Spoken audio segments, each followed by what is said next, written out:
Howard e Jane se conheceram no outono de 1954 no Abilene Christian College.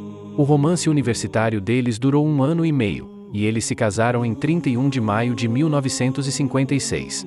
No dia seguinte, eles foram para Nashville, Tennessee, onde Howard tinha um trabalho de vendedor de livros na Soultster Company. Após seu treinamento, eles alugaram um pequeno apartamento em Springfield, Ohio. De volta a Abilene Christian College no outono, eles começaram a falar seriamente sobre o que fariam após a formatura. Howard estava se formando em grego e sempre planejou pregar. Jane cresceu em igrejas missionárias na Califórnia e foi inspirada por Otis Gaitewood, missionário na Alemanha, e outros no acampamento da família de Yosemite, escolhendo fazer o trabalho de missão para se adequar às suas personalidades. A ideia de um grupo ir junto soou bem. Isso era especialmente verdadeiro, pois eles perceberam que seus dias de faculdade estavam prestes a acabar e seus amados amigos estariam se espalhando pelo mundo. Em janeiro de 1958, os Norton se mudaram para Houston para trabalhar com a Igreja de Cristo McGregor Park e se preparar para se mudar para São Paulo. Jane terminou seu bacharelado e lecionou na Houston Christian School, e Howard continuou a trabalhar em um mestrado. 2 de seus filhos, Laurie e Thomas, nasceram em Houston durante os anos de preparação. Jane estava grávida de Ted quando eles navegaram para São Paulo. Eles viveram e trabalharam em São Paulo por 16 anos.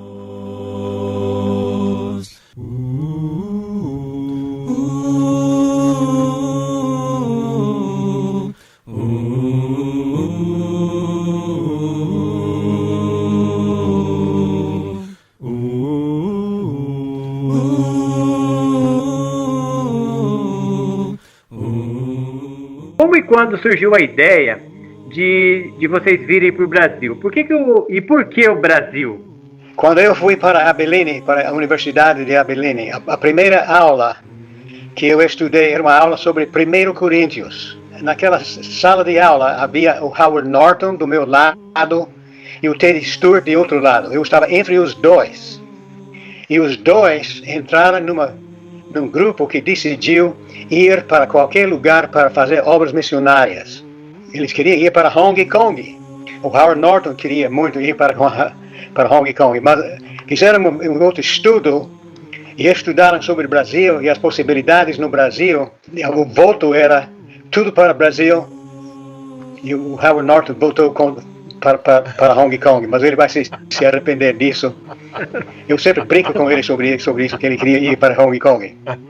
Em 1953, eu assisti uma semana chamada Boys State. Conheci o Norton no sábado, que ele tinha sido eleito presidente da Boys Nation em Washington, na capital federal. Eu nunca tinha ouvido um moço falar daquele jeito, com aquela força de personalidade, com aquelas ideias, com aquela convicção. Então me apresentei a ele, mas um ano depois, quando eu comecei no primeiro ano da faculdade cristã de Abilene, ele veio a mim direto. Ele disse: eu quero que você venha comigo a uma congregação chamada Flatwood. Eu preciso você dirigir os cânticos e dar aulas para os jovens. Então, anos passando, em maio de 1957, a Jane, ela mesma teve a ideia. Nós devemos formar um grupo, uma equipe, para ir a algum lugar do mundo para espalhar as novidades do amor de Deus, do Evangelho. 7 casais que se reuniram no apartamento deles, e ele e a Phyllis e eu fomos entre os 5 se comprometeram. Você sabe que esses 5 então aumentaram a 16 casais. Durante 12 anos eu trabalhava com o Norton lá no Brasil.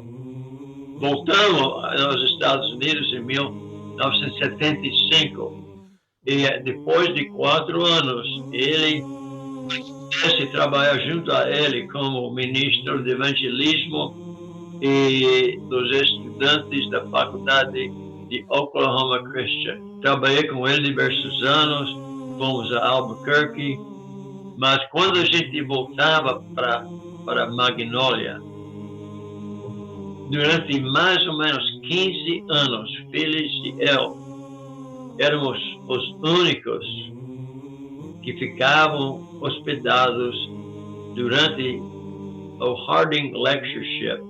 E nós nunca conseguimos